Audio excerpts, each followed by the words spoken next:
I hope you've enjoyed learning about the seasons of leadership growth and development. This week, we're talking about the third of the seasons.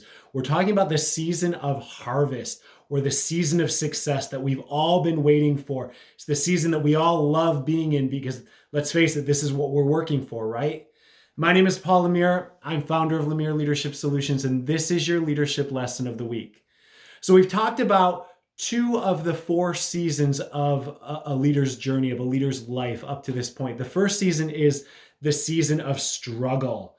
The second one is the season of strength, where we're being bended and it's like we're experiencing storms and some ups and some downs. We're gaining some ground. We're getting some bites on those fish. We're putting the line out there and we're putting our feelers out there and we're starting to get some bites and some ground gained, but we're still not quite there. And it's this season of perseverance and developing of patience.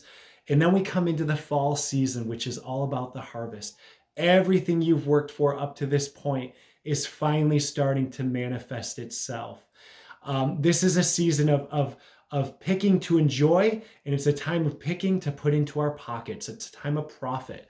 What's really important to recognize, though, is that every season may not produce fruit per se, not the fruit that we're talking about here in the harvest, the fruit that we're working towards, which is usually in the form of money, right?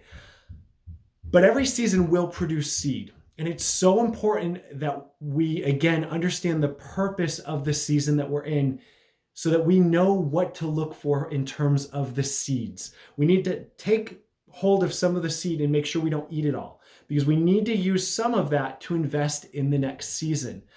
The seeds are the only thing we can take into that next season. And this is something to remember. We're enjoying the harvest and we're pocketing, but we need to remember that the fruit of this season can't go into the next season or it actually becomes rotten. Think of a pumpkin that's left on your step, and once the frosts start to come, that pumpkin gets really gross. It can kind of collapse and turn to liquid, and it looks ugly instead of beautiful. So that's the result of trying to bring in fruit from one season into the next. It's there for us to enjoy in that season. And we should enjoy it fully. But each season is meant for something in particular. This is a season to enjoy and to celebrate the fruits of all of our labors up to this point. Stay tuned for the last season, which is winter, a time of rest, a time of getting realigned and making changes and shifts. And we'll see you next week.